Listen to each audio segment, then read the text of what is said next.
Alright, so let's get into WandaVision, but first make sure you hit that like button, hit that subscribe button, and leave something in the comments. So this week what I want to do is kind of touch on some of the stuff that's been going on in WandaVision, kind of tie some things together, make it through the video. I've got a huge thing I want to talk about at the very end for episode 9. Let's first start off with Wanda's kids.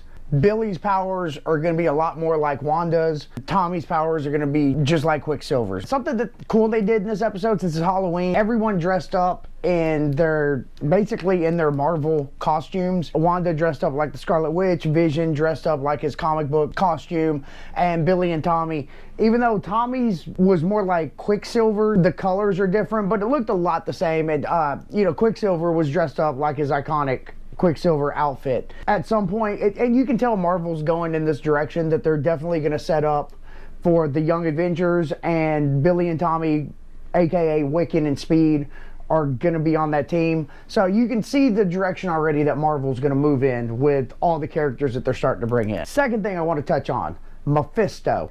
There have been a ton of tie-ins to this show. Is he going to make an appearance in this show? I don't think so. He is coming to the MCU at some point. I love the way that Marvel has tied in comic book lore into all of their shows. Next thing I want to reference, is Vision and Pietro alive?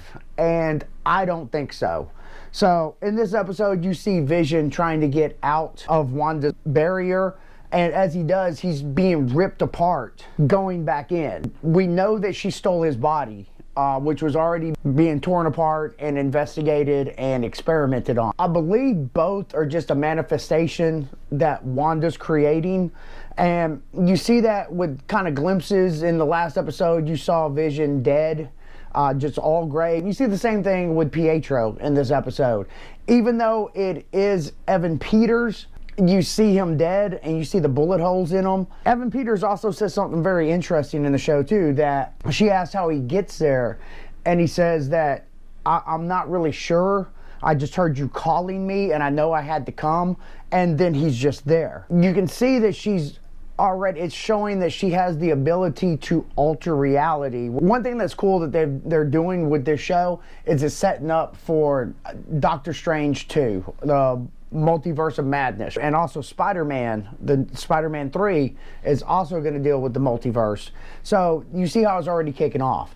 But something really fucking cool that it looks like they're going to end up doing with the show, all mutants have an X gene. There's always been a lot of speculation about how they were going to bring mutants in so late into the MCU, and what it looks like they're doing, and in this episode it doesn't bluntly say it, but there's 2 references in this episode to how they're doing that. And the first is Monica Rambeau, and they find her blood work, and it shows that her blood work's being changed by being inside of the sphere with Wanda, and Monica Rambeau becomes a superhero, and she's obviously getting her powers, right? Because her blood's changing, her DNA's changing, her genes are changing due to being inside the sphere that Wanda has created.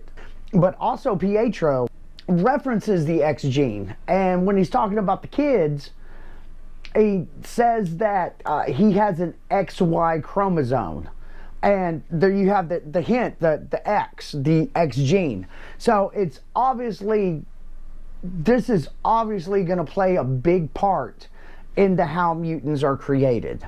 So Darcy keeps referencing an astrophysicist that she knows that's going to have a huge impact on helping them and getting into or getting through to Wanda. And of course the internet has gone absolutely fucking apeshit over who this is.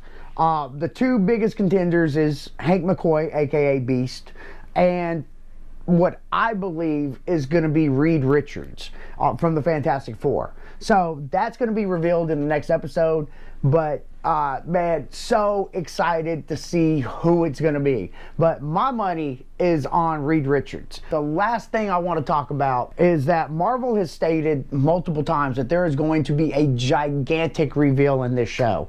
I think, considering the tie-ins it's already had, it's mentioned her family twice. It's mentioned her mother and her dad.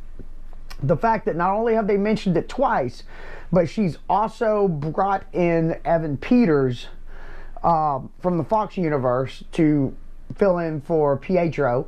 I believe that at the end of this series, episode 9, that we're going to have Michael Fassbender back as Magneto. With that being said, that is my review of what the fuck is going on in WandaVision and where we're going with it. My next one's going to be about the Falcon and the Winter Soldier, because just like WandaVision, there is so fucking much going on, and there's already enough leaks out there to show where the show's going, what's going to be in the show, and what the show's about. So in a day or two, I'll have that video up. Until then, I'm fucking out. I'll see y'all next time.